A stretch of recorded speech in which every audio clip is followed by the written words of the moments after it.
Hi friends, അപ്പോൾ എല്ലാവർക്കും നല്ലൊരു റെസിപ്പിയുമായിട്ടാണ് ഞാൻ ഇന്ന് വന്നിട്ടുള്ളത്. വേറെ ഒന്നുമല്ല, ഇത് നിങ്ങൾക്ക് കണ്ടാലിപ്പോൾ മിക്കവാറും കടലമാവ് ആ ഒരു രീതിയിൽ തോന്നും. പക്ഷേ ഇത് കടലമാവല്ല, ചോളപ്പൊടിയാണ്. നമുക്ക് ചോളപ്പൊടിയൊക്കെ ഇപ്പം നമ്മളുടെ കേരളത്തിലും അല്ലെങ്കിൽ നമ്മുടെ മാർക്കറ്റിലൊക്കെ ഇഷ്ടംപോലെ അവൈലബിൾ ആണ്.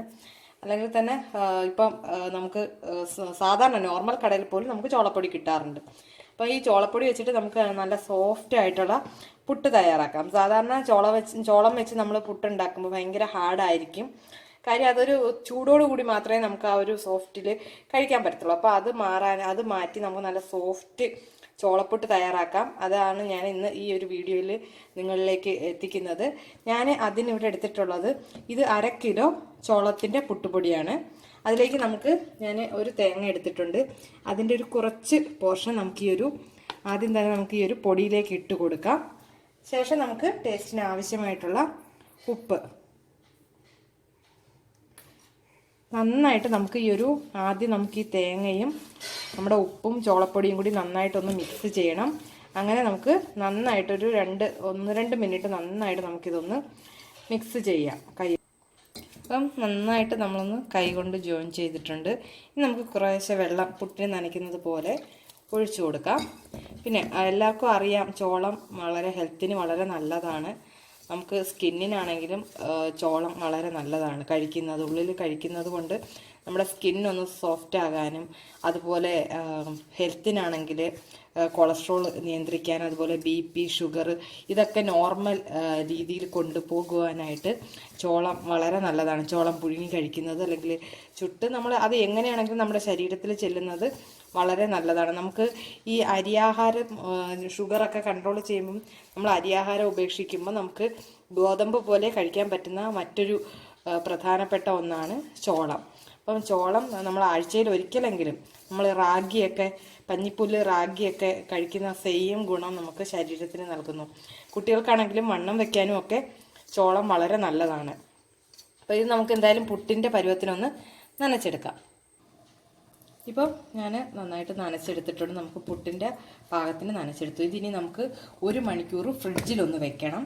കാര്യം ഞാൻ പറഞ്ഞു, നമുക്കൊന്ന് സോഫ്റ്റായി നമുക്ക് ചോളത്തിൻ്റെ പുട്ട് നല്ല സോഫ്റ്റായിട്ട് കിട്ടാനായിട്ട് ഏറ്റവും ചെറിയൊരു ടിപ്സ് എന്നുള്ളതാണ് ഞാൻ പറയുന്നത്. ഇത് 1 മണിക്കൂർ നമുക്ക് ഫ്രിഡ്ജിൽ വെച്ചൊന്ന് തണുപ്പിച്ചെടുക്കണം. തണുപ്പിച്ചതിന് ശേഷം നമുക്ക് മിക്സിയിലിട്ട് ഒന്ന് ചെറിയൊരു രീതിയിൽ പൊടിച്ച് എടുക്കണം. അപ്പോൾ നമുക്ക് 1 മണിക്കൂർ എന്തായാലും ഇത് ഫ്രിഡ്ജിൽ വെക്കാം.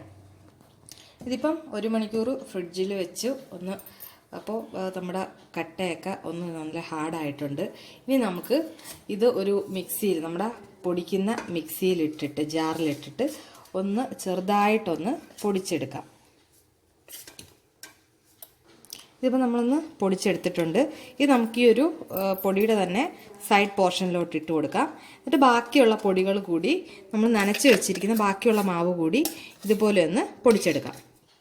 ഇപ്പോൾ ഞാൻ മാവ് എല്ലാം തന്നെ മിക്സിയിലിട്ട് നന്നായിട്ടൊന്ന് കറക്കി പൊടിച്ചെടുത്തിട്ടുള്ളതാണ്.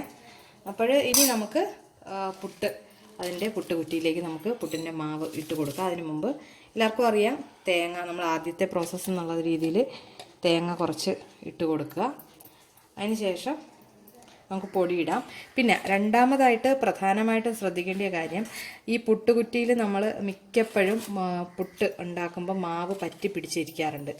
അതിന് ഏറ്റവും ബെസ്റ്റ് മാർഗം എന്ന് വെച്ച് കഴിഞ്ഞാൽ നമ്മൾ ഒരിക്കലും നമ്മളുടെ പുട്ടുകുറ്റി ഒരിക്കലും തണുത്ത കുറ്റിയിലേക്ക് മാവിടരുത്. നല്ല ചൂടായിട്ടുള്ള പുട്ടുകുറ്റിയിൽ മാത്രം എന്ന് വെച്ച് കഴിഞ്ഞാൽ വെള്ളം തിളയ്ക്കാൻ വെക്കുമ്പം നമ്മുടെ പുട്ടുകുറ്റി കൂടി വെച്ച് നന്നായിട്ട് ചൂടായതിന് ശേഷം മാത്രം അതിലേക്ക് പൊടി നിറയ്ക്കാൻ പാടുള്ളൂ. അല്ലെങ്കിൽ നമ്മുടെ പൊടി നമ്മുടെ പുട്ടിനുള്ള മാവ് പുട്ടുകുറ്റിയുടെ സൈഡിലൊക്കെ പറ്റി പിടിക്കുകയും ഇളകി വരാൻ പ്രയാസം കാണിക്കുകയും ചെയ്യും. അപ്പോൾ ഞാനിതിപ്പം 2 ലെയറായിട്ടാണ് പുട്ട് നിറച്ചിട്ടുള്ളത്. നമുക്കിന്ന് അടച്ച് വെച്ച് ആവി വരുന്നത് വരെ വെയിറ്റ് ചെയ്യാം. ഇപ്പം പുട്ടിന് നന്നായിട്ട് ആവി വരാൻ തുടങ്ങിയിട്ടുണ്ട്. ആവി വന്നിട്ട് ഏകദേശം ഇപ്പം ഒരു 5 മിനിറ്റ് ഞാൻ നന്നായിട്ട് ആവി കൊള്ളിച്ചിട്ടുണ്ട്. ഇനി നമുക്ക് തീ ഒന്ന് കുറച്ചിട്ട് നമുക്ക് ഈ ഒരു കുറ്റി എടുക്കാം.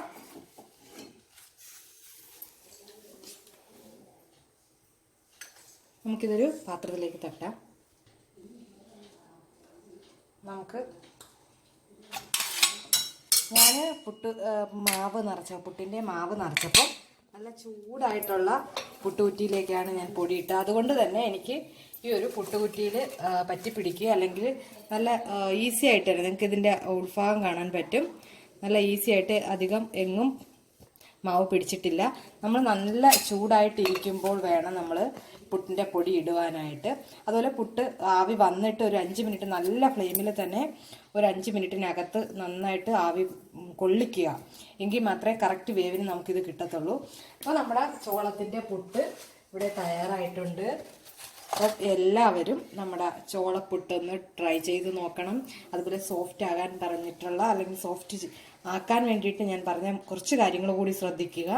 ഒന്ന് ഫ്രിഡ്ജിൽ വെക്കുക. അതുപോലെ തേങ്ങ നമ്മൾ നനയ്ക്കുമ്പോൾ ഫസ്റ്റ് ഒരു പിടി തേങ്ങയെങ്കിലും ഇട്ട് നമ്മൾ ആദ്യം ഒന്ന് നനയ്ക്കുക. പിന്നെ നനച്ചതിന് ശേഷം ഫ്രിഡ്ജിൽ 1 മണിക്കൂർ വെക്കുക. അതിനുശേഷം മിക്സിയിലൊന്ന് ജസ്റ്റ് ചെറിയൊരു രീതിയിലൊന്ന് ഗ്രൈൻഡ് ചെയ്യുക. അതിനുശേഷം നമുക്ക് ഇത് കുറ്റിയിൽ നിറച്ച് ഇതുപോലെ ആവി കൊള്ളിച്ചെടുത്ത് കഴിഞ്ഞാൽ നമുക്ക് നല്ല ടേസ്റ്റി ആയിട്ടുള്ള ചോളപ്പുട്ട് വീട്ടിൽ തയ്യാറാക്കാൻ പറ്റും. അപ്പോൾ എല്ലാവരും ഇതൊന്ന് ട്രൈ ചെയ്ത് നോക്കുക. നല്ലൊരു ഡിഷുമായിട്ട് ഇനിയും കാണാം. വളരെ വ്യത്യസ്തമായിട്ടുള്ള നല്ല നല്ല റെസിപ്പികൾ ഇനിയുമുണ്ട്. അത് തീർച്ചയായിട്ടും നിങ്ങൾക്ക് കാണണം എന്നുണ്ടെങ്കിൽ ഈ ചാനൽ ഇപ്പോൾ തന്നെ നിങ്ങളൊന്ന് സബ്സ്ക്രൈബ് ചെയ്യുക. അതുപോലെ നിങ്ങളുടെ അഭിപ്രായം കമൻറ്റ് ചെയ്യുക. വീഡിയോ ഇഷ്ടമായെങ്കിൽ, നിങ്ങൾക്ക് ഈ ഒരു റെസിപ്പി ഇഷ്ടമായെങ്കിൽ നിങ്ങളുടെ ഫ്രണ്ട്സിന് ഇതൊന്ന് ഷെയർ ചെയ്ത് കൊടുക്കുക. അപ്പോൾ നല്ലൊരു റെസിപ്പിയുമായിട്ട് കാണാം. Bye bye.